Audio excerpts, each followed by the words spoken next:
Okay, so right now, I was about to do this video is basically going to be about a whole bunch of different topics, or whatever. I'm gonna give y'all an update of where I've been because I've been gone for a minute, but the dude, the pastor or the bishop that got robbed in New York on live is doing an Instagram now, an Instagram interview. He's doing an Instagram interview with Fat Joe. This dude, okay, I'm gonna have to go back to that. That's crazy.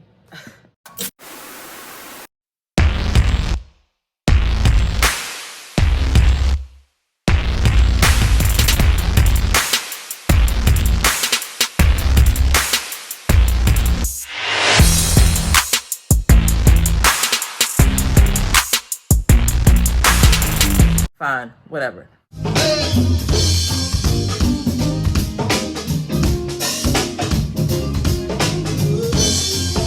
Anyway, welcome back to my channel, good people. I know I've been gone for a minute.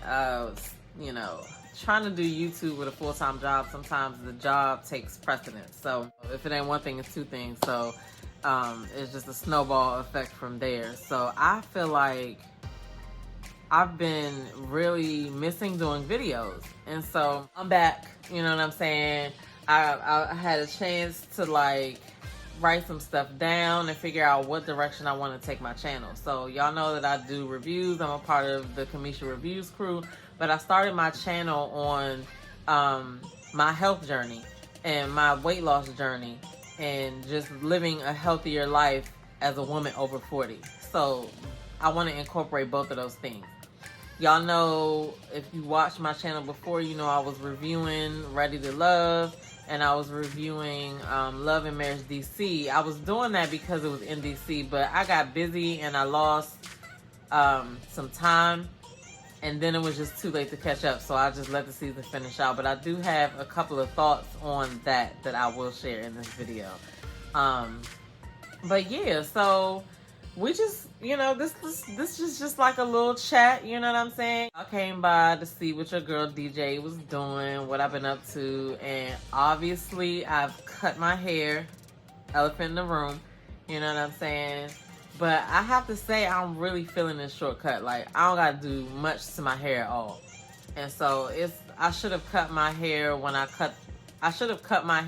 combed those locks out, because hair holds energy. And I should have just cut it. I don't feel like I sit in bad energy, but you know how you just move on from different places in your life and you're no longer there anymore. And I feel like that is what's happened to me, because I'm definitely not the same person that I was, you know, years ago when I started the locks. So I had those locks for 7 years and a whole bunch of stuff happened in that 7 years. So it's funny too, because when I went to, okay, so I said, I like to give myself some time to think about decisions like that. So even when I combed out my locks, I was like, all right, I'm just going to comb out one in the back and then just go from there. If I change my mind, I could just, you know, it'll just be one lock that'll be unlocked and it'll eventually lock back. But a lot of people ask me why I comb my locks out. So I had 2 sets of locks. One set of locks I kept for 2.5 years, and I combed those out. It took me longer to comb those out than it took me to comb these out for some reason, and I had those for 7 years. So I don't know what that was about, but the first set of locks, I thought that I missed my loose natural hair, and so I combed them out. Turns out I didn't, right? I forgot about all the detangling and stuff like that. So once I had that regret on the first set of locks, I said, you know what, you already combed them out. It's going to take some time to lock back. Just enjoy your loose natural hair for a year. And if you still feel like you want to go back to locks, then you can go back to locks. So that's what I did. I stayed a loose natural for a year, and then I locked it right back up. And I kept that set of locks for 7 years, like I keep saying. But I loved them. I loved them. And then they got long, and they were like almost to my butt. I love them, but it was a production trying to wash them. And again, I felt like I missed my loose natural hair. But the thing that really made me decide to comb those locks out was, right now I know that it was just time to cut them off. It was just, now I know it was just time to get rid of them. But I didn't know that back then. I just thought, you know, I miss my loose natural hair. And I did an apple cider vinegar rinse. And so apple cider vinegar rinse, for those of you who don't know what it is, you can use that to, like, you know, cleanse your hair of buildup and things like that. So having locks, you know, they're like little sponges all over your head. So any product you put in there, you know, dust and pollution and all types of stuff in the atmosphere can get attracted to your locks and get, you know, locked inside. So I was like, why not? Let me do an apple cider vinegar rinse and see what's up. I saw all these people doing it on YouTube, and I was like, I could do that. So I did it, and the first one, if y'all go back to, I think, about October and November, I posted a video of you know, why I comb my locks out. I posted a video talking about combing my locks out. And in that video, I put a video of the water. Y'all, the water was like muddy. Like, that's the color that it reminded me of. And I was just thinking like, oh my God, all that is in my hair. And I've been walking around. Now, mind you, I didn't use a lot of products for my locks. I only used whatever shampoo I was using. I did use conditioner sometimes. And even when I retwisted my locks, it would be something like natural, like clear, if I used anything at all, because I ended up using, like, you know, the different oils that I was using to basically retwist. But anyway, even using a little bit amount of products, I still had gunk all in my locks. And then I felt like, you know, my locks were pretty clean in the sense that I washed them on a regular basis. I really did feel like I did well with the locks, right? But anyway, it was time to get rid of them, but I cut them out. I combed them out, and like, I want to say this to anybody who has locks. Now, I do see people that comb locks out and they go on about their business or whatever, but it also depends on how long your hair has been locked. Because if your hair's been locked for a long time, you might as well cut it, because that hair is damaged. It's easier to grow healthy hair than to repair damaged hair. And then it doesn't even look right. It's uneven and things like that. So I should have just cut it. I should have just did this, right?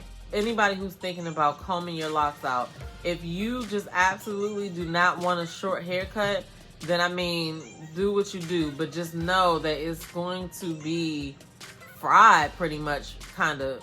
The word that comes to mind to me is fried, because for a minute it was crunchy. Like, the first stage is, once you get the locks all out, you don't shed hair when you have locks. Like, every day that you comb your hair or manipulate your hair or brush your loose hair, you shed like 80 strands a day, they say, right?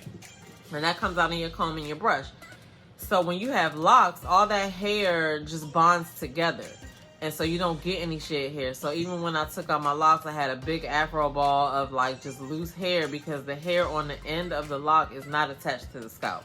So anyway, so the first stage, you got like all of this shed hair that just keeps coming out, wash after wash after wash after wash for like weeks. And so once that's over, then you think, okay, it's pretty much back to normal. But then if your locks were heavy, it might have caused tension damage to your hair. Your scalp might be a little tender, because it was, those locks have weight to them, especially when they get wet.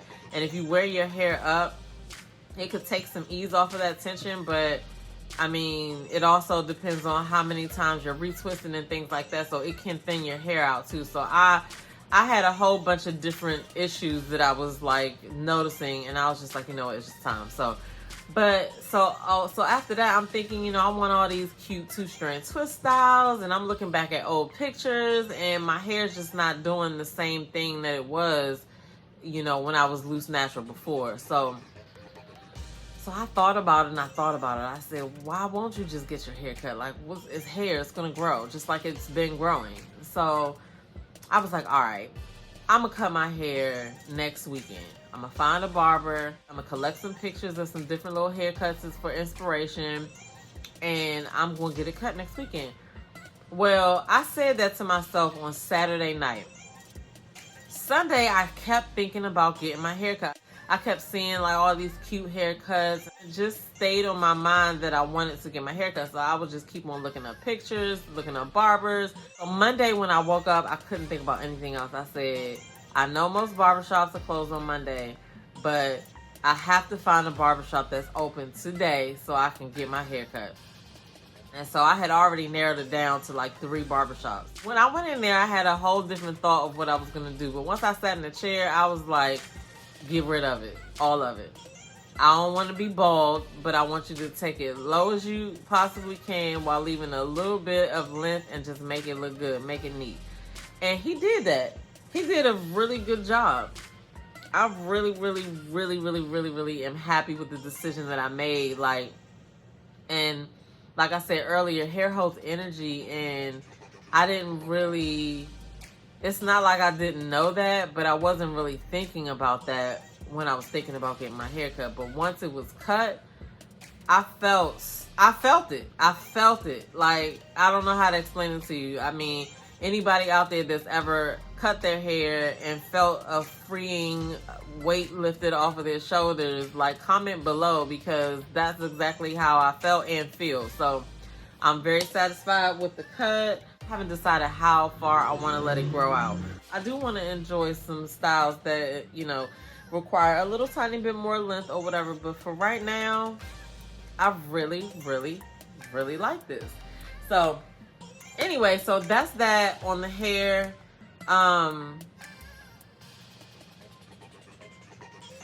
But yeah, like, I really want to talk about this bishop that got robbed on live.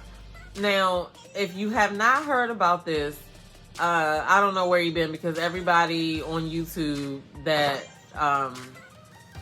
covers stories like this has been covering it.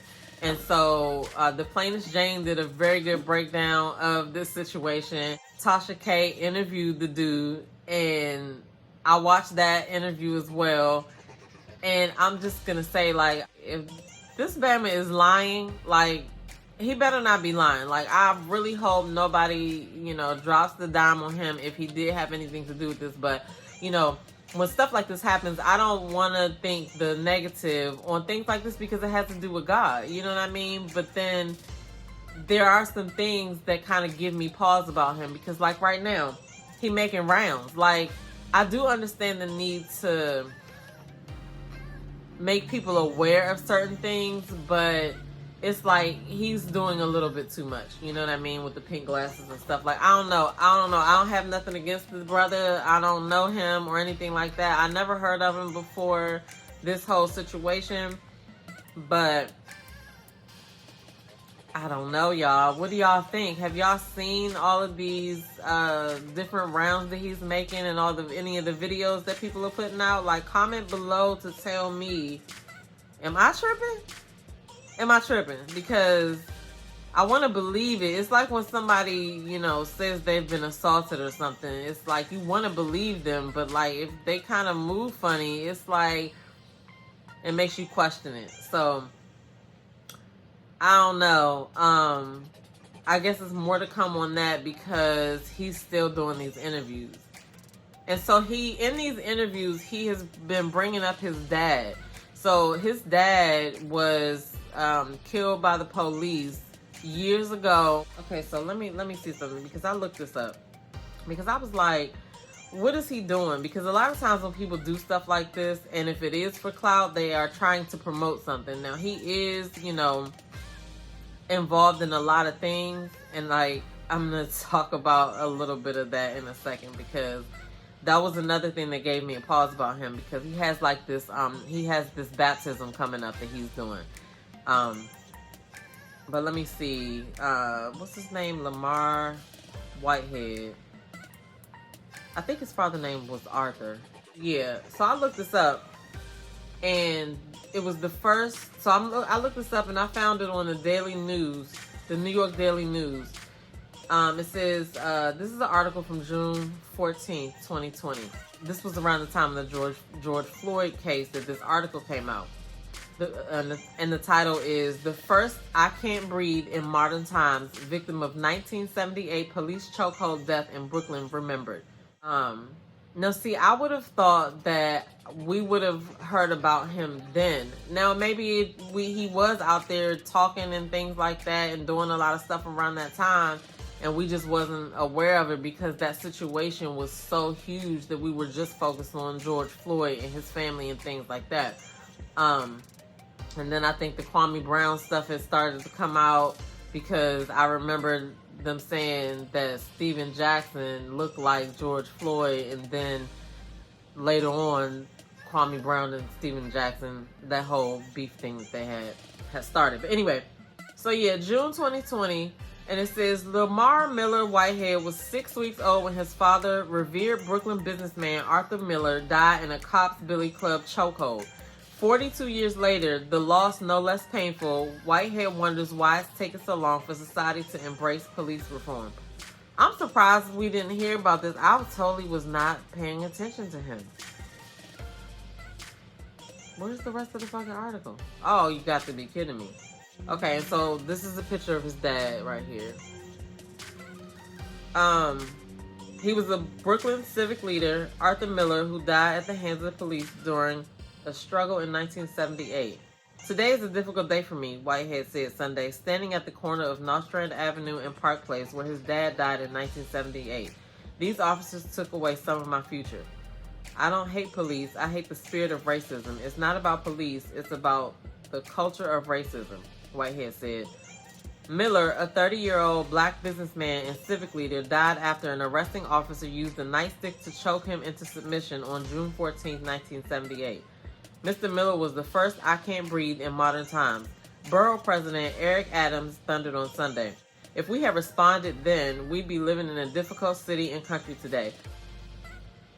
A young child left without a father because the institutions supposed to help and protect decided to hurt and murder. According to a New York Times report from 1978, two white cops, Anthony Curcio and Christopher Schiebel, were trying to serve a summons to Miller's younger brother, Samuel, because of reports of debris that had piled up at a construction site the Millers were turning into a wedding hall. A license check showed Samuel Miller was driving with a suspended license. He objected, however, saying he had paid his fines. The officer called for backup and two more arrived to arrest him. When he fled, toppling a metal table in the process, about a dozen more cops rushed to the scene. Miller's other brothers, Arthur and Joseph, also came to the scene at one point. According to a congressional report, Arthur Miller had a licensed handgun at his waist.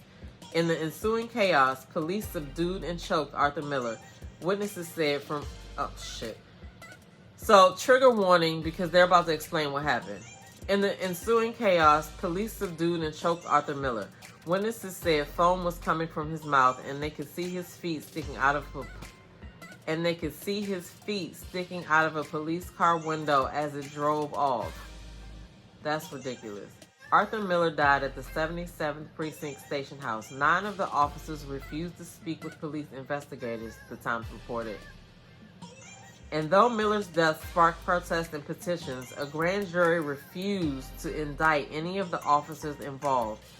Adams said he was a mentor to Whitehead for about 7 years growing up. Miller was well known for his generosity and the programs he did for young people, Adams said. It was a clear indicator that if you were a black businessman or a black boy, you could lose your life. It's ludicrous. Ludicrous. It hurts, Whitehead said of how New York only recently passed a chokehold ban. Protesters outraged at George Floyd's death under the knee of a Minneapolis cop and reforms that came afterward are long overdue, Whitehead said. Racism has reached a boiling point, he said. All we are asking for is equality, not much else. So I find that interesting because I wanted to look up the father because I really wanted to know if he was clout chasing in the name of God. Like, because, sir, I really hope that that is not what you're doing. But you know, like, he gives off the up north New York fast talker vibe, and so that's what I think is getting in his way if he is really telling the truth. But I wanted to look up the father because I really wanted to see what it said, and so I can see him, you know, becoming, you know, I can see him trying to push this and being an activist. I still am really just like, dumbfounded at the fact that I didn't ever see this article when the George Floyd stuff was going on. Does anybody else remember him from 2 years ago?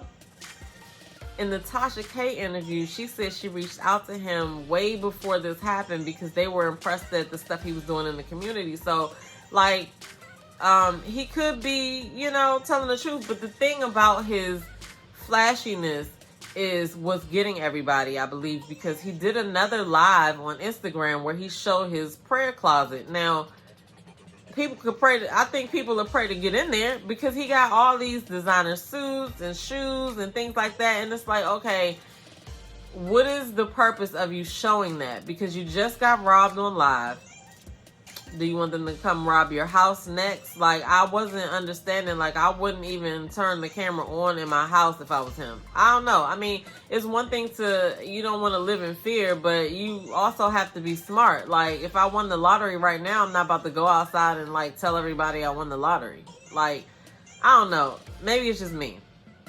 But I did just want to look up the thing about his father because it's a real story, and he better not be, I don't know. I just can't believe that a person would come out here and clout chase like that. I mean, I don't know why I can't believe it because it's 2022 and we done seen all kinds of things. So yeah, like, this is all interesting. I don't know. Like I said, the Plaintiff Jane did a very good breakdown of it, and my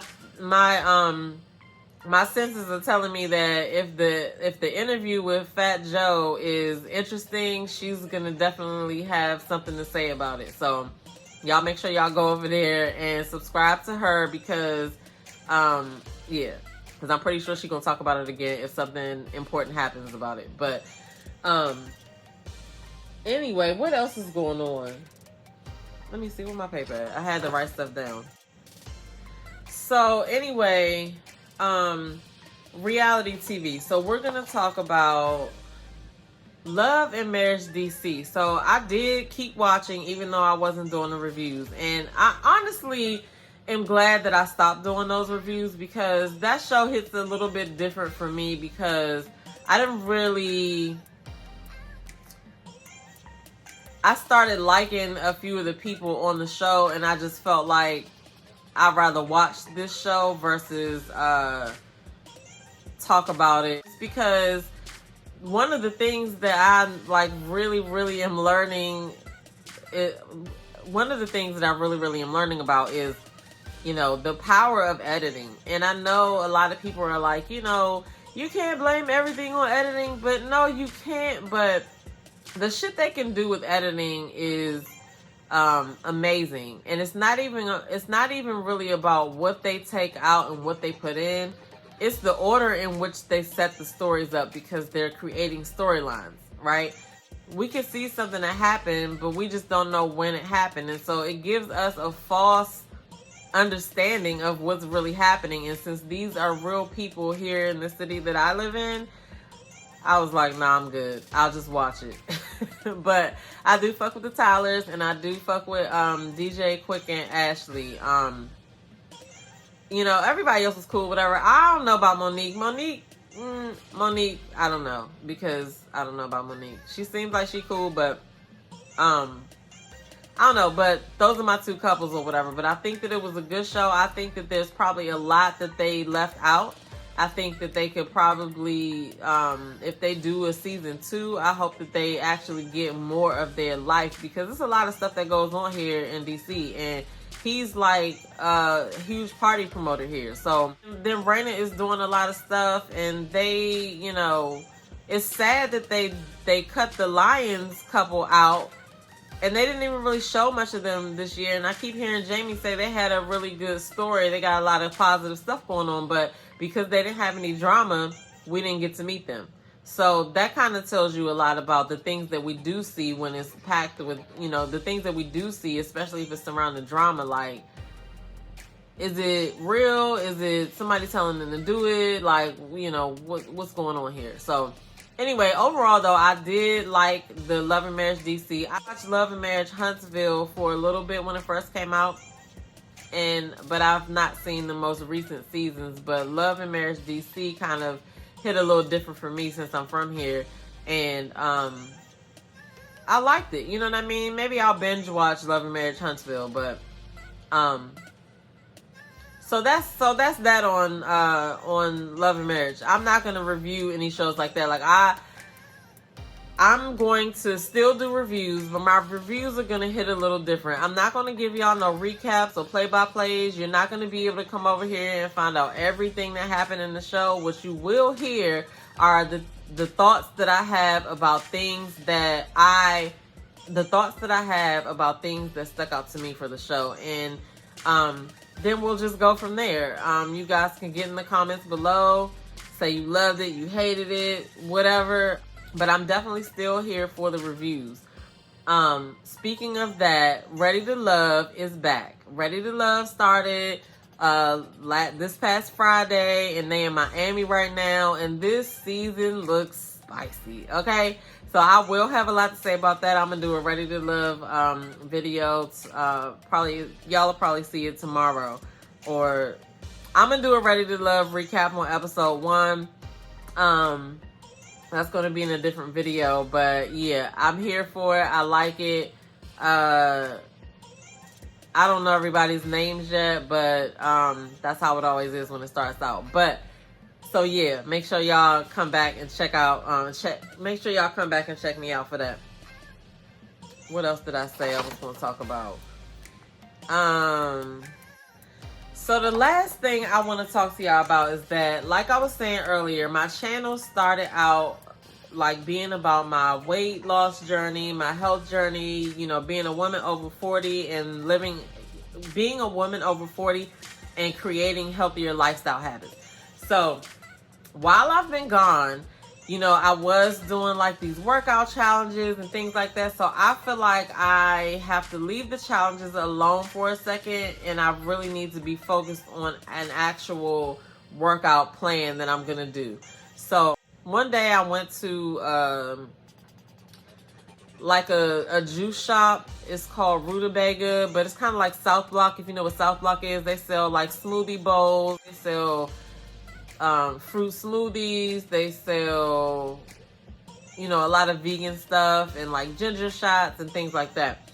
So I was in there, and there was this group of ladies standing off to the side, and they were all in workout clothes, and like some of them were older than me, but they were all like physically fit. And when I say physically fit, I don't mean they all were standing there with muscles and flat stomachs or nothing like that. I mean that all of their body types were different, but they all were, you could tell that they exercised on a regular basis, right? So I just kept looking over there. I was like, oh, I wonder what they was doing. You know what I'm saying? I know they were probably like, what the hell is she looking at? So eventually we all like migrated outside, and I just had to ask them. I was like, where did y'all just come from? They started telling me all about this gym for women in my area. And so I was like really kind of glad that they opened up. They were showing me like before and after pictures, and like come to find out, these people were just people like me that had joined this fitness community and had been there for years. Like some of them been in this fitness community. Some of them have been in this fitness community for like 10 years. I thought that spoke volumes about the gym as a business. These aren't your employees out here promoting your business. These are actual people who participate in your business, and they have gotten results from your business, and they're still patronizing your business, and they're telling other people about it. So I was like, you know, I'm gonna go ahead and look them up. I'm gonna look up the website, and they showed me the Instagram and things like that. And I just went ahead and sent the owner a message and told her that I met some people from her gym, and they told me all about it. And so then I got on the phone with her, and she told me her whole weight loss story. She's an older woman, but she is in shape, okay? And when I mean in shape with her, yeah, she has like a completely toned body, it looks like. So definitely whatever she's doing worked for her and it's working for these other ladies. So I was like, you know what? I'm going to go ahead and do it. And so I joined the gym. I haven't been yet, but they do have like online classes. They have a portion where you can log into the membership portal and you can see the online classes and do it in your home or your apartment gym or wherever it is that you like to work out. And so I am going to go into the gym probably sometime this week, but I just kind of wanted to watch one of the videos. I wanted to do one of the videos here at home first. I wanted to start doing the videos here at home first, just so I can make sure I can keep up, because when you are used to working out by yourself, which is why I had to be like, you know, I was going to the gym in my apartment complex, which is a really nice gym, but it got me used to working out alone, so that when, like, so much so that when I go to another gym, I'm thrown off of my workout game because there are all of these other people there. Or if somebody comes into the gym where I'm working out, now my mood is tainted. You know what I mean? So I was like, I got to get out of this. So this is going to help me do that as well, because I will be going into the gym to physically participate in the classes and things like that. So I'm excited about that. And y'all are going to be able to see my transformation, because from this August to next August, I'm going to be focused on working out, eating right, and just creating that habit for the rest of my life. You know what I'm saying? So yeah, I mean, I don't know who else out there is working on their weight and they want to lose weight, or you just want to develop healthier habits, or you just want to, I mean, any small thing counts, because basically a goal is like a bunch of little small things that you did over and over and over. It's not a big thing, right? It's a bunch of little small things that you do repeatedly, and then you end up seeing a result. So that's where I'm at with that, which my hair ties into that as well, because now I don't have to do anything to my hair. I don't have to worry about anything. I can just go and sweat if I want to. Then I can get in the shower and take a head to toe shower and still be fine. You know what I'm saying? I don't gotta do anything to my hair. So anyway, that's another thing. I mean, like I said, I'm loving the short haircut. Another thing the locks did too is, if y'all can see, right here and right here are not even. The barber didn't touch anything up here, but it looks like it's slanted, and that's probably because all of the twisting and retwisting I was doing in those locks pulled that shit back, and I look like I'm a part of the no edge gang. So we're working on that too. If you got any tips or tricks or whatever to bring back the edges, we need to work on that. I'm still cute though, but still, you know what I'm saying? Like, that's, I don't like it. I don't like it at all. But anyway, I also might do like some hair videos as well. Since I got the short due, I'm going to be trying different products and stuff like that. And I have 4C hair. And so it's videos out there about 4C hair, but I'm going to add to the 4C hair videos. So come back and check me out for that. So anyway, this video was just like a little catch up, chit chat, rant, a little bit about what's going on with me, a little bit more about me, because I don't usually talk about myself like that on here. For my people who follow me for reviews, I still got reviews coming. For my people who follow me for the fit and healthy lifestyle tips for women over 40 specifically, I got videos coming on that. Even if you're not 40, if you're younger, still take some of these tips, because I was once your age before, and I wish somebody would have told me some of these things that I'm going to be sharing here on this channel. So, yeah, check me out. But I also want to, okay, so what else was I doing while I wasn't filming videos? Okay. I was watching a rack of YouTube and some shows. My sister done turned me on to Stranger Things, and one of my other friends from high school turned me on to Fargo. So I got to bounce back and forth between those to see what they all about. But I've been watching YouTube. I watched The Plainest Jane. I watched Kamisha Reviews. I watched Mod Afro Mama. I watched Let's Talk with Sheila. I watched Hashtag on Everything with B.E. Nicole. I watched Confessions of a Reality Queen. And I also been watching Kendra G. So do y'all watch Kendra G, the Kendra G show? She does like a online date. She does like an online dating show where people like get up there and they tell about themselves, and then other people, us in the audience, can choose to Instagram these people or contact them on Facebook or however they say to contact them if you like them or whatever. But some of the people that come on there, it is so wild. Y'all just gotta watch it. That is so wild. I might do some reaction videos to some of those little clips or whatever, because some of these people have to be playing.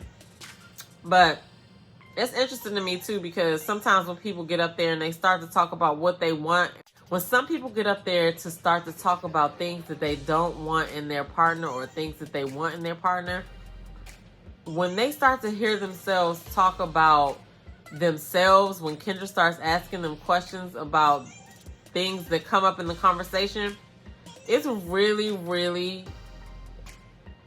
interesting sometimes, because I think some of them probably like, dang, hearing that out loud, it sounds crazy. One girl called up there and she had the dude that she had just slept with that day still in the background. But she didn't understand why she wasn't going to get a good man to reach out to her. It's also some good ones on there too. The Rashad from Earn Your Leisure was on there because him and Kendra G are friends, and so she got him to come on the show. He didn't know what the show was when he got on there, but he still did good. But they have some good catches on there. But then they also have, I guess, the others. So anyway, that's all I got for y'all in this video. I hope you enjoyed the video. Comment down below. Let me know you was here. I'm Damita Joe, and I'm going to see y'all in the next video.